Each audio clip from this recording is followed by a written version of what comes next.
Entertainment.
هذا نوعي عمتك تمكرو زلك أنا يمسلطان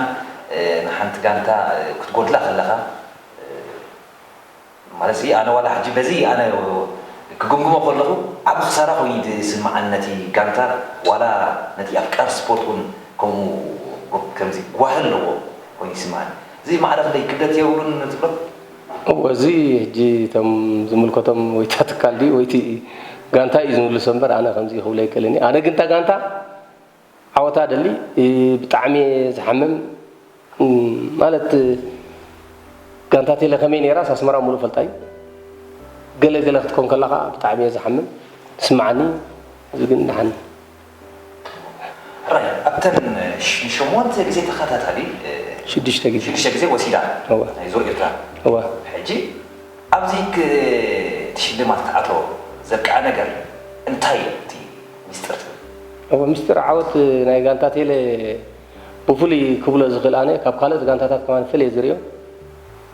حدنت تقدمي حدنت تيم ورك لعلو خلقا اتغانتاخا تغيرو زي فلت كانتا يغبر مسيلكا اتي استرخبه عوت ناولكمي بلا علقه متابع غبر لهم كاتبل لعلو خلقا اتي ابتغانتا تحازا اتي فقرناتهم كل زي تدامم ميريتي مستر عوت كله خلانا جي اب مسلطان كورسات موساد معرف لي حاجه زابو كمي عينها ينقو حكا ترى هو تمرت دا مستي هلو كناتات كتكيد صبغي مستي هلو بزلمات صنع اتي متكاتو تدرب تمرت نحر غيركا زياده سندي تسرح ግን زي فلتكاي ነገር تفلت زي ገበርካይ ነገር ክትገብር ትግደድ ትምርትስ حጋዚ أبتن الوسط كان سكانات أتي ميديم تايني بقنقاسي بمتايني هو مجمريا هذا فرنساوي قبل وان مهيرنا فرنساوي فرانس سمع لنا بزي ممر أفورك زبلو ناي بيتاغو ممر زنبر ترجمة نيرسو يز ترجمالنا سخا بإنجليزين بتغنيان ترجم مالتي أبكالاي جزء كندا ومسينا كندا ون غلص اغمات نيرو سون ترجم مسي كومندات تك يغيد نيرو سالساي ادفانس ليفل كن انجلش نيرو اسلطان خونا زلو نغرات انتاي اسلطان دا تايم وفي خونا لو سلطان خون تخويندا حدث صوتاي كابز اندا بالاش وسكيلس كيرلو يكيد خمس غبره تبل تخونكاس بعد خاص تسرح اسك تساتف لك تشيغليستا لو تنا تشيغليستا خطاطو لك كيد مغبه هبل كون تطوق تبل يبلكان بعد خا كتغبرو خسر انا كم مليتا بعلي كساتفو بعلي كقاول دسبلني جي تي اسلطان زبلس وفي كون الله ترى لعلو خلقا فقر تتصاوت خلولو ريا سنبت كله تغيرا أونتان ألوتان سوني مشيتا لا أخيبا سوني فيت نفيت تزارب نقول له زلوا سب نقول له تزاربه ناونتا زلوا باونتا سولو سايت ذكرنا سولسكا ولا حريركا خلوتنا يسنبت تتصوتاي سوني ስለተዛዘመት አይተቀጽላን ያካደ ሐሪያ ገለ ጉድለታት ሕጂ ይረይ ይስማዕ ይብገለ ተሰልጥንቲ ዋሞ ይዝገበረን ይልካ እንደ ተሐስብ ኮንካ ዓውቱን አይጽበን ያካ ማለት ተጋንታውን ስምረት ይብላ ተናሽዓ ግዜ ሻዕክቱ ዳት ከላለካ ብድሕሪኻ ነቲ ዝመጽ ጸወታ ካነ ተጸወታይ ከመይ ጌርካ ፋንድ ትገብሮ ታብዖ ደለካ መሰሉኻ የጉድል መሰልካ ሓደ ዓይነት ክትሪዮ ማለካ ሕጂ እዚ ተተዳዋሚሪቲ አሰልጣኒ عود كون زغير بلان كابزوم دلو تقادمتي بوغنكا منومي تسفى دلو يكا دمي قوت ابعتي روان تسكي كابزوم ابزي حجي غزي تي مزي اتاو وصا دلو صوتاتات اذا حجي زلو بشكتا تاي مسيلكا ابا حطير غزي زوم حجي بهاغرنا زلو كونديشن مصان كيادن اندي كتغمغم سي يسكفكاي ግን ንፋዓት ተጻውት ለውና እዚህም በቃት አለውና ግን ምስቲ ይቋረጽ ይመጽ ገለኻ እዚ ብቁዕ ዘሎ እንዳልካ ያጸኒሕካ ኮንዲሽን ነጥፍ ሕጂ ክትግምግም አይትኽእልን ኢኻ እምበር መጻ ዘሎም ተጻውቱ ብዙሓት እዮም ዘለውና ሕጂ ቀጻሊ ውድድር ዝካየደሉ ከም ኣፍቃሪ ስፖርትን ከም ኣሰልጣኒ ተሳተፍ ዶ ብሽገታ ይፍለኒ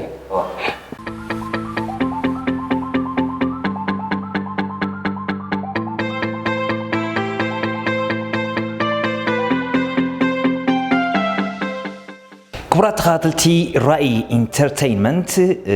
مدبنا يقصل يزلو ابزم بار حجي رئيتو بزعبا مولجيتا سمره بحتا ود سمره بزعبو حساب ويكا رئيتو كهبنا كمسلطاني انتاي قلتات نيرو ويكا انتاي بلجاتات كم زنورو ابزي باكال ادمنا زلنا مخسب دبساي حدا قبطم عوتات تقادمتي ايو مخسب እንኳዕ ዕድመና ኣኽቢርካ ብዝምፅኻ ኣዝየ ብልብየ ደመስግነካ ስለዚ ሕጂ ሓደ ሌላኹም ማዓስዩ ምስ ሙልጌታ ኣበይኹም ተላሊኹም መጀመርታ ቴንኪዩ ማለት እዩ ምስ ወዲ ሰመረ ኣነ ከም መኽሰብ ካብ 2005 ኣቢለ ፈልጦ ማለት እዩ 2005 ከዓ ዓብ ሓወይ ፍረ ቃልሲ ደበሳይ ማለት እዩ ካብ 2004 ናት ሒዝና ታጋንተ ተጠርኒሁ ካብኡ ትሒዘ ንወዲ ሰመረ ከም መስልጣን ናይ ጋንታ ኤርቴል ፈልጦ ማለት እዩ ብድሕሪኡ ከዓ ኣብቲ ናተይ መስልጣን ቀፂሉ ማለት እዩ ስለዚ ሕጂ ከም ኣሰልጣኒ ከመይ ትሪኦ ዝተፈላለዩ ብዙሓት ብርክት ዝበሉ ኣሰልጥንቲ እዮም ዘለዉ ብቕዓቱ ከመይ ትሪኦ ብልጫታቱ እንታይ እዩ ብልጫታቱ ሙልጌታ ሰመረ ክትብል ከለኻ ሓደ ካብቶም ኣለዉ ዝበሃል ኣሰልጣንቲ ናይ ኤርትራ ማለት እዩ ኣብ ግዜኡ ከምቲ ብዙሕ ከም ታሪክ ናይ ቅድም ምሽከታ ዝገልጾ እውን ኣብ ቅድም ምሽከታ ካብቶም ገለ ዓበይቲ ክስገር ዘሎ ነገር ዝሰገሩ ኣሰልጣንቲ ማለት እዩ ብወገነይ ካብቲ ናቱ ታሪክ ተበጊሰ ማለት እዩ ካብ 97 ናት ሒዙ ካብ 99 ክሳብ 2017 ኣቢል ከባቢ ን20 ዓመት ዝኸውን ማለት እዩ ኣብታ ጋንታ ኤሪቴል ሆነ ዋላ ብሃገራዊት ጋንታ ይኹን ብሉፅ ስራሕ ትሰርሐ ብሉፅ ኣሰልጣኒ ይብሉ ማለት እዩ ሕጂ ኣብቲ ውድድር ኣብ ዝካየደሉ እዋናት ኣሕሪቕካ ፈልጦ ንኣኻ ማለት ቁርብ ይቆጣዕካ ዶ ነይሩ ገለ ዝቆጣዕካ ነገር ኣሎ ይሕሪቕኒ እኳ ክብለካ ኣይክእልኒ ንሕና ይሕሪቕና ተዘይኮይና ማለት እዩ ምክንያቱ ወዲ ሰመረ መምርሒቱ ፍልጥ እያ እታ ስድህበካ መምርሒት ከዓ ተወፋይነት ኩሉ ተቃዳማይ ተወፋይነት ኩልዎ ከም ዘለዎ ነፍሲ ወከፍ ተቃዳማይ ከዓ ግቡእ ኣበርኪቱ ዋላ ካብ ብሽካ ተተወረደ እሱ ዝዓግበሉ ዓይነት ስልቲ ማለት እዩ ስለዚ በቲ እሱ ዝህበካ መምርሒ እንተደኣ ኬትካ ንዑ ኣይትሕርቆ እሱ እውን ስለዘይሕረቐካ ንዓይ ከም መኽሰብ ዝሕረቐኒ መዓልቲ እዚኣ ሁላ ይክእልኒ ማለት እዩ ኩሉ ዝሓለፍኮ ምስ ዝሓለፍኮ ግዜስ ፅቡቅ ነይሩ ራይ መኽሰብ ምናልባት እስከ ኣሰልጣኒ ሙልጌታ ወዲ ሰመረ ኣብ ቅድም ኣብ ትገብርሉ ኣጋጣሚታት ከምዚ እንታይ ዓይነት ዓጫጭ ወደይ ደገልፈና ይገለገለ ኢልካስ ትፈልጥ ዶ ማለት ሲ እስኻትኩም ኣብቲ ማእከል ውዕውዕ ናይ ምዝዋር ይኹም ዘለኹም ስለዚ ሕጂኡ ገለብለካ ወይ መልእኽቲ ገለብለካ ከምዚ ግበር ገለ ክብለካ ከሎ ወይ ሕለፍ እንዶ በንጥስ ገለ ክብለካ ከሎ ገለ ሲ እንታይ በዓል መፂእ ደይ ብንጥስ ድኻመይ ኣይርአን ዘሎ ገለ ማለት ሲ ታይታ ድዕጭጭ ዘሎ ገለ ትብለ ውሽጣ ሓደ ግዜ ከምዚ ዓይነት ነገራት ከጋጥም ንቡር ዋላ ተሰልጣና ኸማን ኣብ ፅርግያ ዝላይ ክዛረብ እጉቦይ ምክንያቱ የዝዘካይት ዝኣዘዝካዮ ድሕን ኣብ ባይታ ድሕን ዘይርኢ ኣሎ ሓደ ግዜ ዓጫጭ ዝኾነ ነገራት ክዕጨጨካ ወይ ክዛረበካ ዝግቡ እዩ ማለት እዩ ግን ከም መክሰብ ኣነ ምስ ወዲ ሰመረ ይኹን ዋላ ምስ ካልኦት ኣሰልጠንቲ ከምዚ ዓይነት ነገራት ኣጋጢምኒ ይፈልጥኒ ምስ ወዲ ሰመረ ዝያዳ ወዲ ሰመረ እቲ ናቱ ስምዒታት እቲ ዘሎ ጌጋታት ሓንሳ ነጌርካ ብፅወታ ምሰኣተኻ ድሕን ዝኾነ ጌጋ ተፈጢሩ ዝያዳ ኣብ ኣኼባ ዝያዳ 2 ሰዓት ዝኸውን ከማን ይውሰድ ኣብ ኣኼባ ማለት እዩ ዝነበረ ጌጋታት ክትሕውዮ ዝነበረ ጌጋታት ክትፍውሶ ኢልካ ካብ 2 ሰዓት ዝኸውን ይውሰድ ኣብ ፀወታ ግን ወዲ ሰመረ ካብቲ ፅቡቕ ባህርናቱ ማለት እዩ ዋላ ምፅራፍ ኢልካ ሕማቕ ዘረባ ምዝራብ ተቐራዳማይ ገለ ካብቲ ናቱ ዝፈትዎ ባህርያት ማለት እዩ ክሳብ ሕጂ ከዓ ክሳብታ ምስኡ ዝነበሩ ኩሉ ማለት እዩ ምስ ወዲ ሰመረ ከምኡ ዓይነት ነገር ኣጋጢመኒ ይፈልጥኒ ፅቡቕ ሕጂ ቅድም እንዳካየድኩም ንወዲ ጋንታኻ ክትሕግዝ ኣብ ትደልየሉ ብናይ ኣሰልጣን ሕጊ ግን ኣይትሓግዝ ኢልካ ክኾን ኽእል ሕጂ ቲፎዞ ወይ ከዓ ድከታተሉ ዘለዉ ናቶም ክስታይ ከኣለዎም ናቶም ስምዒት ናቶም ግምገማ ከኣለዎም ኖ ወዲ ሰመረኒ ከምዚ ኢሎ ደይከውን ገይሩ ገለገለ ክብሉ ክእሉ እዮም እስኻ ብውልቅኻ ክትሕግዝ ኣብ ዝሓሰብካሉ ሓጊዝካ ከዓ ክትዕውቶ ሓሰብካሉ ሞ ከዓ ግደፍ ዝበለካሲ ወይ ኮሚታት ኣጋጣሚታት ኣጋጢምካ ክእል ብዙሕ ግዜ ጋጥም እዩ ዝያዳ ግን ኣብቲ ኣነ ኣብ ቅርዲ ምሽከታሲ በናይ ዳርጋ ይሕዋተይስ ኣለዉ ፍራቓልስሎ ዋላ ክንድሽሕ ደበሳይ ኣባይ ምሳይ ኣብ ዝቃወደሙ ዝነበሩ ግዜ ከምኡ ዓይነት ገለ የጋጥም እዩ በቲ ናይ ስጋ ይሕዘካ ናይ ኣሕዋት ትገብሩ ዓይነት በቲ ከዓ ኣሰልጣኒኻ ዝብለካ ነገር ወይ ሓለቓ ጋንታኻ ዝብለካ ነገራት ሕጂ ሓደ ነገራት የጋጥም እዩ እምበር ብዙሕ ግዜ እቲ ኣሰልጣኒኻ ዝበለካ ኢኻ ትገብር ምክንያቱ ማልያ ነታ ጋንታ ኢኻ ወዲኻ ዘለኻ ነታ ጋንታ ዝበለትካ ሕግታት ኢኻ ትገብር ዘለካ ፅቡቅ ግን ሕጂ እታ ኣጋጣሚ ዘክረለይ ማዓስ ኣጋጣሚ ኣበየናይ ከባቢ እናገበሩ ከሎ ሓደ ግዜ ኣብ እንዳ ማርያም እንዳገበርና ከልና ማለት እዩ እታ ፀወታ ብልክዕ ኣይዝክራን ግን ኣነ መሪሐ ኣትየ ኣብ ካልኣይ ዲቪዥን ከለና እዩ ሓወይ ምዕባይ ሓወይ ከዓ ክንሽሕ ብካልኣይ ደረጃ ኮይኑ ይስዕበኒ ነይሩ ማለት እዩ ካልኣይ ደረጃ ነይሩ ኣብዚ ሕጂ ክንድሽሕ ለበሳ ይኸይድ ቆሪፅና ይኸይድ ኣነ ብቕዓት ነይርኒ ሕጂ ብቕዓት ነይርኒ ግን ክጎዮ ከዓ ኣይደለኹ ማሲ ዓወታት ቆርተይ ውሕድ ብሎ ነይሩ ሕጂ ከምዚ ክግቡጦ ኣይደለኹም ከምዚ ተኸይዱ ክወስዳይ ቀዳማይ ተኣትዮ ክወስዳይ ሕጂ ክስታ ክገብሮ ኣይደለኹም ክቃፀፀ ኣይደለኹም ቀዳማይ ዝመርሕ ነይረ ሕጂ ኣብዚ ምስከደ ኣብዚ ጋንታ ይዛረቡኒ ማለት እዩ ይኸደካ ኣሎ ገይሎም ግን ብዙሕ ኣይፀቆጥላን ከዓ ንሶም ተረዲእዎም እቲ ነገር ማለት እዩ ብዙሕ ኣይፀቆጥላን ክትገድፎ ኣይነበረካን ዝብል ርእቶ ነይርኒ ብሓፈሻ ኣብታ ጋንታ ውን እዋ ክትገድፎ ኣይነበረካን ዝክራቶ ኮይኑ ንሱ ስኻ ከንታይ ውሳነ ወሲንካ ኣነ ዳ በቃ ኣብቲ ግዜትስ ገዲፈ እየ እኮ ገዲፈስ ከይዱ ተዓዊት እኮ ተዓዊት ወሲድዋ መንጢልና ወሲድዋ ሕጂ ኣነ ገዲፈት ናይ ስጋ ጋጢምኒ እዚኣ ካብቲ እንተይርስዓ ኣብ ሂወተይ ማለት እዩ ጋንታ ግን ሽዑ ዋላ ኣብ ፀወታ ሽዑ ተዛሪቦምኒ ኣብ ጋንታ መን ኸደካ ኣሎ ኣስተውዕል ባ ገለ ኢሎምን ማለት እዩ ኣልወት ሰመረ ዘለዎ ገለ ዳሕራይ ካብ ኣኼባኻ ዝያዳ ጉዳይ ተነቒፈላ ግድን ወላ ተነቒፍካ ላ እንታይ ስኻ ውሽጥኻ ግን ተሓዊስካ ማለት እዩ ሓሳብካስ ገርካ ሕጂ ምጫሎ ኣብ ካልእ ተቐዳዳማይ ዝኾን ኣብነት ዕርክነት ብዕርክነት ምስቶም ኣብ ካልእ ዘለዉ ተቐዳደምቲስ ዕርክነት ገብር ኢኻ ሕጂ ኣብ ዓርክኻ ተዘጋጥም ዝያዳ ፍሕፍሐውን ክፈጥር ይኽእል እዩ ኣብ ሓወይ ስለ ዝነበረ ግን ዝያዳ ነቲ ነገር ኣፍኪስዎ ክብል ይኽእል ከም ባህሪ ካብ ጠባያቱ እንታይ ደስ ዝብለካ ጠባያቱ ከመይ ትገልፁ ብሓፈሻ ወዲ ሰመረ ከም ናቱ ባህሪ ማለት እዩ ኣብ ጋንታ ምስ ዝኾነ ተቐዳዳማይ ولا حنت دخان كساء يقبرني مالتي دخان بلوصنت ወይ ተቀረዳማይ ኣይፈላልኒ ብሓንሳብ ይደርዮም ንኹሎም ተቀረደምቱ ብሓደ ዓይኒ ተሓደ ክብድል ከሎ ካብቲ ሓደ ኣብሊፁ ወይ ዝኾነ ነቲ ሓደ ዝግብኦ ነቲ ሓደ ዘጉድለሉ ገለ ከምኡታት ኣየርእኒ እሱ ዝፅዕር ነታ ጋንታ ከመይ ጌርካ ብፍቕርን ብሓድነትን ተሃንፃ ይድፅዕር ማለት እዩ ዋላ ብዙሕ ግዜ ኣብ ተፃዋታይ ብዙሕ ግዜ ክሳይ የጋጥም ባእሲ የጋጥም ኣብ ከምዚ ኣብ ዘጋጥመሉ ነቶም ተቃረደምቲ ኣምፂኡ ኣበይና ረኺቡ ኢነት ነገራት ክሕውዮ ዝፍትን ስለዚ ወዲ ሰመረ ናቱ ብልጫ ማለት እዩ ሓንቲ ጋንታ ብፍቕሪ ይደዋህዳ እዚ ኻ እቲ ምስጢር ዓወት ናቱ የዋህዳ እታ ጋንታ ካልኣይ ካብቲ ናቱ ደስ ዝብለኒ ከዓኒ ይሓልፈላይ ይሓልፍ ህይወቱ ይሕሊፉስ ከምዚ እንታይ ክብለካ ክእል በጃ ኮነልካ ኣብ ዝኾነ ነገርሲ ነታ ጋንታ ዘድልያ ነገር ድሕን ጎዲሉ ዋላ ብገንዘቡ ዝምላኣሉ ኣጋጣሚታት ኣሎ ድሕን ኣጋጢሙ ዝኾነ ነገር ጉድለታት ድሕን ኣጋጢሙ እታ ጋንታ ዋላ ናቱ ገንዘብ ኣውፅኡ ንስለ ነቲ ፀወታ ክብል ንስለቶም ተፃወቲ ክብል ኣብዚ ዝኸስረሉ ነገር ኣሎ ብጣዕሚ ውፉይ ከመ ስልጣን ብጣዕሚ ውፉይ ማለት እዩ ካልእ ዝኾነ ናይ ዘረባ ነገር ንኣብነት ኣብታ ጋንታስ ብዝኾነ ናይ ምሕደራ ነገር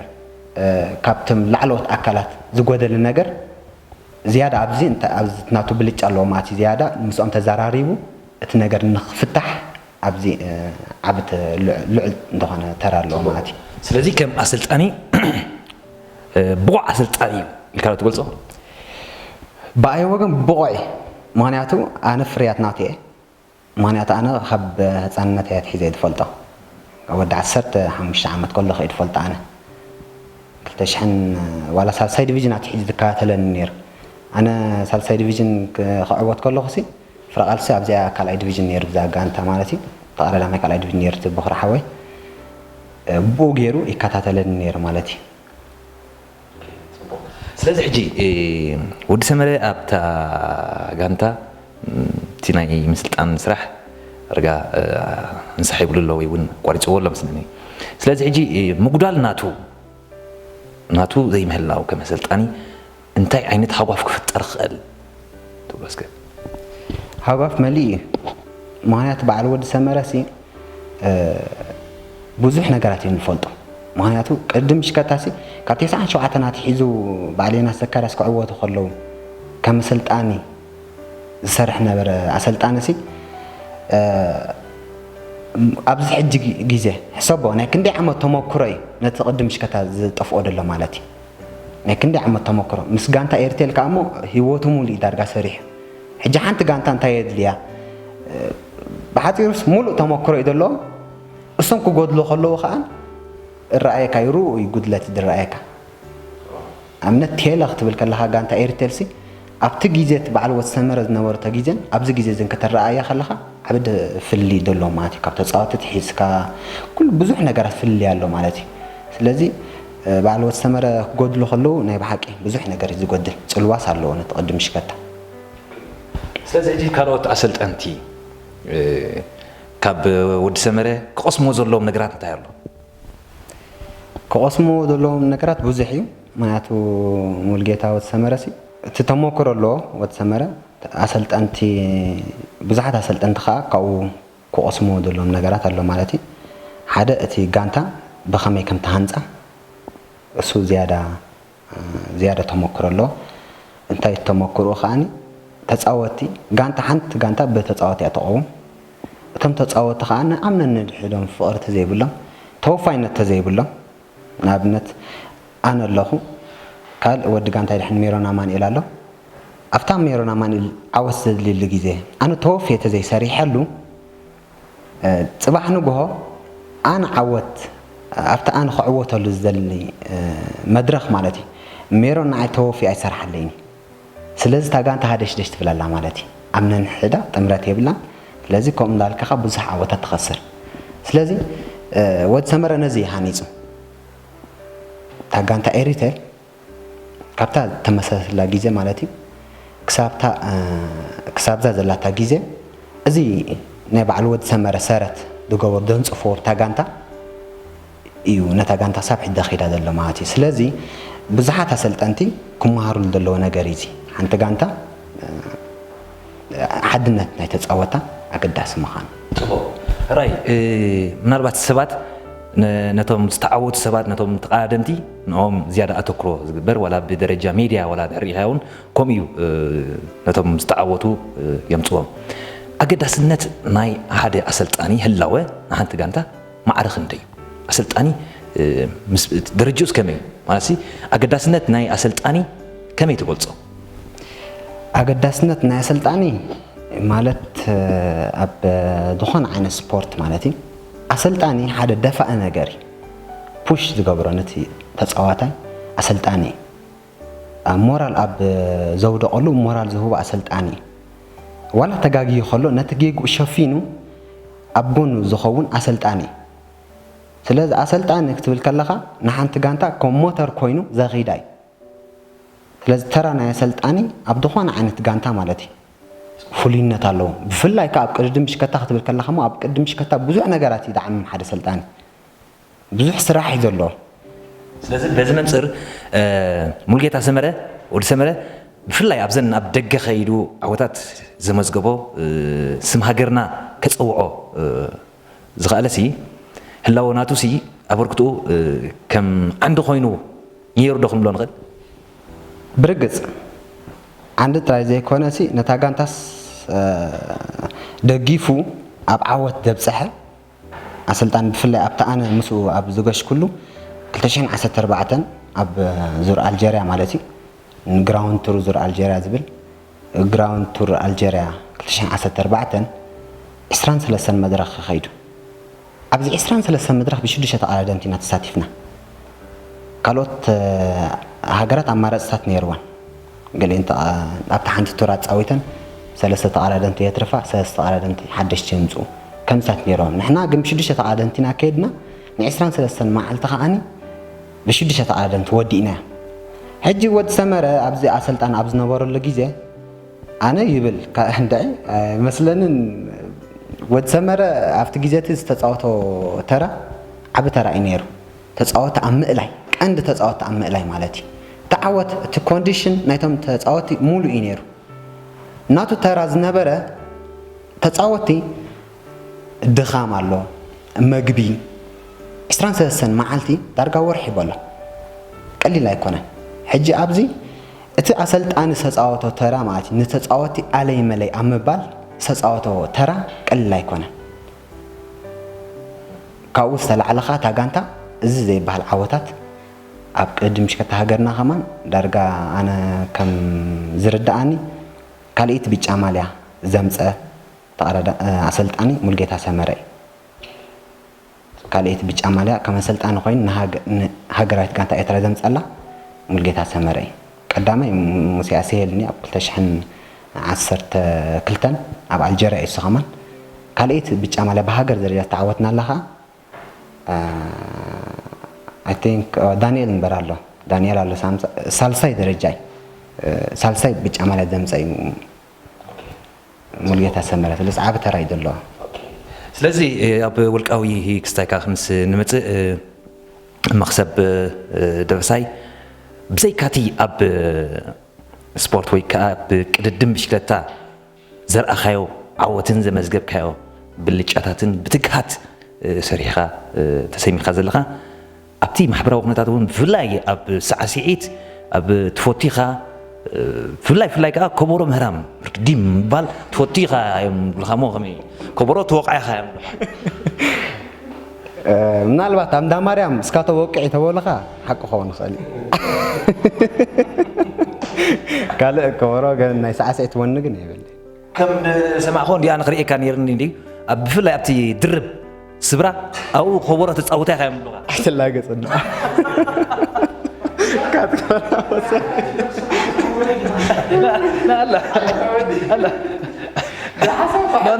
እንታይ ምስደካ መክሰብ መርዓተ ኣዲሲ መክሰብ ይሒዝዋ ዘሎ እዛ ከበሮ እዩ ድበሃል ዘለካ ቁመት እውን ቴና ቀሊልካ ከይትወስድ ሕጂ ከመይ ኢኻ ተላሕያ እታ ከበሮ نبحك أبو غايلة فلافت ناتي مويا مالتي أبو غايلة كيدنا أخاطر في دلني فلا ناتي قدم بشكتا مسغويلا مسالكا نبحك نفوح غازتينيا سلازي نبحك كبرنا هرمينا أب قدم بشكتا لازم موازي دمسكنك مخسب دمساي كبرات تخاتلتنا مخسب قبرنا قرمتات ابزي زازيملو مدباتنا كن قصالي زلو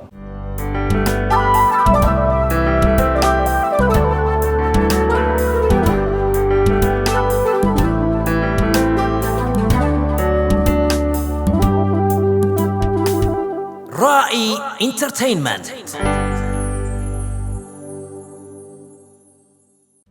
رائي انترتينمنت حداش نا يوتيوب channel توصل زلها ابزا channel زيا زتفلالي تحسطوتات يقرب واناون ازاناين مهرن تحسطوتات كمون ادنقي نغرات قرب يوم سلازي لايك شير كومنت سبسكرايب قبرو اي بلوكم اتمنتاي كم زقبر عدعدي اخم تفلطيكم رأي انترتينمنت ناكلنا channel رأي أبحث إرجيزي أب رأي انترتينمنت يرغبنا رأي انترتينمنت تساتفهم رأينا رأيهم في عندهم راي شير لايك سبسكرايب زي مرسع أحوات رأي كبرات أحوات نأخذكم حيزنا إنا نجمر دلنا بروح مجمر لايك شير سبسكرايب هاي ترسو راي هيا نسخم بحبرة رأي انترتينمنت لايك كومنت سبسكرايب بمقبر مسانا حبرو رأي انترتينمنت رائي انترتينمنت رأي انترتينمنت رأي رأي انترتينمنت رأي انترتينمنت رأي انترتينمنت